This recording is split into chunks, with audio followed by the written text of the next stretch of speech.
നമ്മുടെ നമ്പറുകൾ കിട്ടിക്കഴിഞ്ഞാൽ ഇങ്ങനെ വിളിച്ചിട്ട് എല്ലാവരും അല്ല കേട്ടോ, വളരെ കുറച്ച് പേര് വിളിച്ചിട്ട് എനിക്ക് എൻ്റെ സ്വന്തം പെങ്ങളെ പോലെയാണ്, എൻ്റെ മകളെ പോലെയാണ്, സ്വന്തം പെങ്ങളാണ് ഞാൻ അങ്ങനെ. അപ്പം ഒരാൾക്ക് ഉള്ളിൽ തോന്നുന്ന ഒരിഷ്ടത്തെ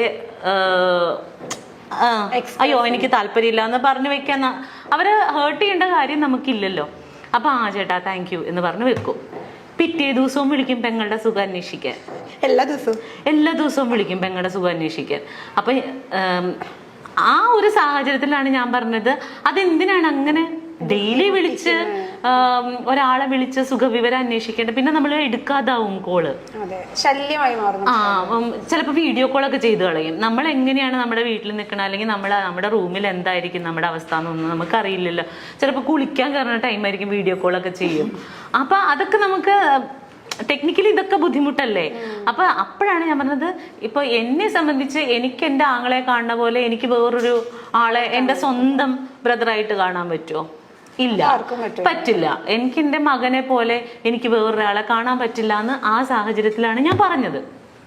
ഓക്കെ. അതിനുശേഷം ഞാൻ ബിഗ് ബോസിന്റെ ഉള്ളിൽ പോയി. കുറേ ബിഗ് ബോസിന് അത് വേറൊരു ലൈഫാടാ. ഇപ്പൊ കൊറോണ വന്നു, നമ്മുടെ വീട്ടിൽ TV ഉണ്ട്, മ്യൂസിക് സിസ്റ്റം ഉണ്ട്, നമ്മുടെ കുഞ്ഞുങ്ങളുണ്ട്, അച്ഛനുണ്ട്, അമ്മയുണ്ട്, നമുക്ക് ഇഷ്ടമുള്ള സാധനങ്ങൾ ഉണ്ടാക്കി കഴിക്കാം. കള്ളുകുടിക്കുന്നവർക്ക് വീട്ടിൽ മദ്യം ഉണ്ടെങ്കിൽ അതും കുടിക്കാം. ആർക്കും ഒരു പ്രശ്നം ഉണ്ടായിരുന്നില്ല. ആകെ നമുക്ക് പോകാൻ പറ്റാത്തത് നമ്മുടെ വർക്കിംഗ് സ്പേസിൽ പോകാൻ പറ്റുന്നില്ല, റോഡിലേക്ക് ഇറങ്ങാൻ പറ്റുന്നില്ല, കടകളിൽ പോകാൻ പറ്റുന്നില്ല. ഇതായിരുന്നു നമുക്കുണ്ടായിരുന്ന ബുദ്ധിമുട്ട്. ആ സമയത്ത് പോലും ആളുകൾ എന്തോരം ഫ്രസ്ട്രേറ്റഡ് ആയി. ഇതൊന്നുമില്ലാത്ത ഒരു സ്പേസിൽ പരസ്പരം പരിചയമില്ലാത്ത 16 പേര് ഒരുമിച്ച് ജീവിക്കുന്ന ഒരു വീട്ടിലാണ് നമ്മൾ കഴിയണത്. നമ്മൾ ഇതുവരെ എൻ്റെ ലൈഫിൽ എൻ്റെ 40ാമത്തെ വയസ്സിൻ്റെ ഇടയ്ക്ക് ഇതുവരെ ഞാൻ അങ്ങനെ ഒരു സിറ്റുവേഷൻ ഫേസ് ചെയ്തിട്ടില്ല. ഫേസ് ചെയ്തിരുന്നെങ്കിൽ എൻ്റെ അഭിപ്രായം ഒന്നും ഇതായിരിക്കില്ല. ഞാൻ അതുവരെ ഉണ്ടായിരുന്ന എൻ്റെ അഭിപ്രായം മുഴുവൻ മാറിപ്പോയി. കാരണം എനിക്ക് ഒന്നും ചെയ്യാൻ പറ്റണില്ല. എനിക്ക് മനസ്സിലാവണുണ്ട് എൻ്റെ തലയിലെ സ്ക്രൂ കഴിഞ്ഞ് വീഴുന്നത്. സീരിയസ്ലി ഞാൻ ഇങ്ങനെ. അപ്പൊ എൻ്റെ ഒരു ആഗ്രഹം, എനിക്ക് ബെർണാച്ചനെ കാണാൻ പറ്റില്ല. ദൈവം എനിക്ക് അവന്റെ കൈയൊന്ന് അതിന്റെ ഇടയിൽ കൂടി ഒന്ന് കാണാൻ പറ്റുമായിരുന്നെങ്കിൽ ഞാനവിടെ നിന്ന് പൊട്ടിക്കരഞ്ഞിട്ടുണ്ട് കുഞ്ഞിനെ കാണാൻ പറ്റാതെ. കാരണം അപ്പൊ ചോദിക്കും നീ എന്തിനാ പോയെന്ന് ചോദിക്കും. ഞാൻ ഓർത്ത് എനിക്ക് ഈസി ആയിട്ട് അത് സർവൈവ് ചെയ്യാൻ പറ്റും എന്നാണ്. ഇന്നും ബെർണാച്ചന് സ്കൂളിൽ പോയപ്പോൾ ഞാൻ ടോയ്ലറ്റിൽ ഇരുന്ന് കുറേ കരഞ്ഞു. വേറെ ഒന്നുമല്ല, ഞാൻ ഇന്ന് അവിടെ നിന്ന് പോരും, എനിക്കിന്ന് അവനെ കാണാൻ പറ്റില്ല. സ്കൂൾ വിട്ട് വന്ന് കഴിയുമ്പോൾ ഇനി ഞാൻ 10-15 ദിവസം കഴിയുമ്പോഴേ ഒരു ടിഷ്യൂ തരും. സീരിയസ്ലി അല്ല, ഇത് കണക്കിലാക്കണ്ട. അപ്പൊ ഇനിയിപ്പോ ആൾക്കാർ സ്കൂളിൽ പോകുമ്പോഴും അമ്മ കരയുന്നു. അതല്ല അതിന്റെ ഫീല്. അവന് സ്കൂളിൽ പോയി എനിക്ക് അവനെ ഡെയിലി കാണാൻ പറ്റില്ല. അപ്പോൾ ഇനിയിപ്പോൾ വൈകുന്നേരം സാധാരണ ഞാൻ ഇവിടെ ആണെങ്കിലും വീട്ടിലുണ്ടാവും ഞാൻ അവൻ വരുമ്പോൾ, അല്ലെങ്കിൽ രാത്രി ഞങ്ങൾ ഒരുമിച്ചാണ് ഉറങ്ങണത്. ഇന്ന് മുതൽ ഇനി അത് പറ്റില്ല. ഇന്നിപ്പോൾ ഞാൻ പോകുമല്ലോ. അപ്പം എനിക്ക് അവൻ പോകുമ്പോൾ ഒരു തിങ്ങലാണ്. ഇതിൻ്റെ 100 ഇരട്ടിയാണ് ഞാൻ ബിഗ് ബോസ് വീട്ടിൽ വെച്ച് അനുഭവിച്ചത്.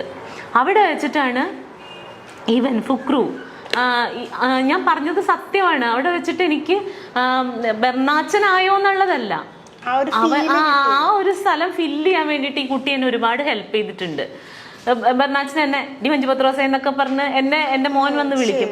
അതുപോലെയൊക്കെ ബെർണാച്ചൻ അതുപോലെ ഇവൻ ഫുക്രപ്പം വന്നിട്ട് ഡി മഞ്ജു പത്രോസ എന്ന് വിളിക്കുമ്പോൾ ഞാൻ പെട്ടെന്ന് അയ്യോ എനിക്ക് കൊച്ചു വിളിക്കുന്ന പോലെ തോന്നും. അതുപോലെ ഇപ്പൊ എനിക്ക് ഫുഡൊക്കെ ഭയങ്കര ഇഷ്ടമാണ്. അപ്പോൾ ഇന്നലെ ബെർണാച്ചൻ ചോറുണ്ട് കഴിഞ്ഞപ്പോഴത്തേനും ഞണ്ടൊക്കെ എനിക്ക് ഭയങ്കര ഇഷ്ടമാണ്. അപ്പൊ അവൻ ചോറുണ്ട് കഴിഞ്ഞപ്പോൾ അതിൽ നിന്ന് ഒരു കഷ്ണം ഞണ്ടെടുത്ത് എനിക്ക് തന്നു. എനിക്കിഷ്ടമാണെന്ന് അറിഞ്ഞോണ്ടാ. അതുപോലെ തന്നെ ഇവൻ കറിയൊക്കെ വെച്ചിട്ടുണ്ടെങ്കിൽ എനിക്ക് ചിക്കനൊക്കെ ഇഷ്ടമായതുകൊണ്ട് ഇവൻ അവന്റെ ചിക്കൻ പീസ് എനിക്ക് തരുന്നുണ്ട്. എന്റെ പപ്പടം എടുത്തോണ്ട് പോവും. അവൻ അതാ ഇഷ്ടം. അപ്പോൾ അങ്ങനെ ഒരു റിലേഷൻഷിപ്പ് അവിടെ കിട്ടിയത് കാരണം എനിക്ക് പെട്ടെന്ന് ബെർണാച്ചനായിട്ടാണ് റിലേറ്റ് ചെയ്യാൻ പറ്റുന്നത് അവനെ എന്ന് വിചാരിച്ചിട്ട്. അവൻ എൻ്റെ മകനായിട്ട് ഞാൻ ദത്തെടുത്തു എന്നല്ല അതിൻ്റെ അർത്ഥം. ഇതൊക്കെ സാമാന്യ ബോധമുള്ളവർക്ക് മനസ്സിലാകും, ഇല്ലാത്തവരോട് പറഞ്ഞിട്ട് കാര്യമില്ല. അപ്പോൾ ഇതിപ്പോൾ ദയക്കും കേൾക്കുകയാണെങ്കിൽ ദയക്കും കൂടി മനസ്സിലാവട്ടെ എന്ന് വിചാരിച്ചിട്ടാണല്ലോ. ദയ അപ്പം അതിനകത്ത് ചോദിച്ചു എന്താണ് ഓന്ത് നിറം മാറുന്നത് പോലെ നിറം മാറുന്നവളാണോ എന്നൊക്കെ ചോദിച്ചു. ദയനോട് പറയണ ഓന്ത് നിറം മാറുന്ന പോലെ നിറം മാറിയതൊന്നുമല്ല, ഇതാണ് ഇതിൻ്റെ വാസ്തവം. അപ്പം പറഞ്ഞ പോലെ അവിടെ വെച്ചിട്ട് ദയക്ക് അറിയാമായിരുന്നെങ്കിൽ ചിലപ്പോൾ മനസ്സിലായിട്ടുണ്ടാവില്ല പുറത്ത്. പിന്നെ നിലനിൽപ്പിന് വേണ്ടിയിട്ട് ഓരോരുത്തരും ഓരോന്ന് ചെയ്യല്ലേ. അപ്പൊ ദയ അത് ചെയ്തോട്ടെ, കുഴപ്പമില്ല. എനിക്ക് പ്രശ്നമില്ല. Seriously no issues. Okay, next one. വെറുതെ പത്രാസ് അടിക്കല്ലേ എന്റെ മഞ്ജു. അത് അങ്ങനെ പറഞ്ഞിട്ടുണ്ടോ? അതെന്താണാവോ? ചിലപ്പോ ഒരു മഞ്ജു പത്രോസ് അതായിരിക്കും, ഒരു പ്രാസത്തിന് വേണ്ടി പറഞ്ഞായിരിക്കും. പാവം, പോട്ടെ, ക്ഷമിച്ച്.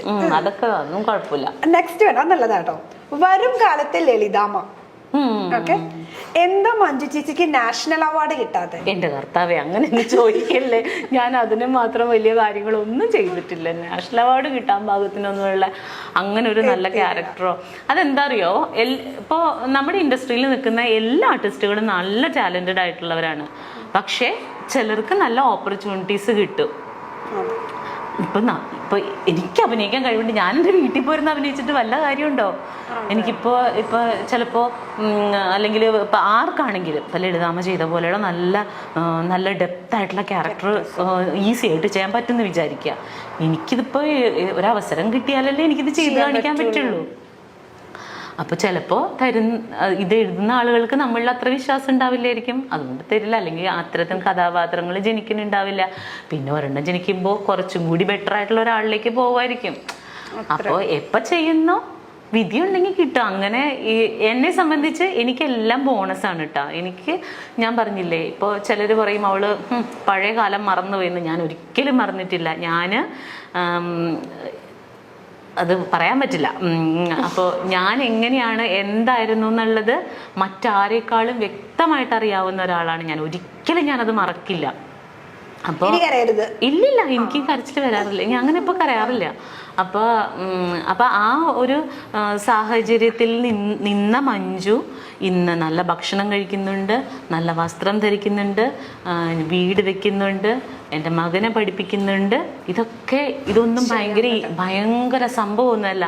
എനിക്ക് കിട്ടുന്ന ഗിഫ്റ്റാണ് ഇതൊക്കെ.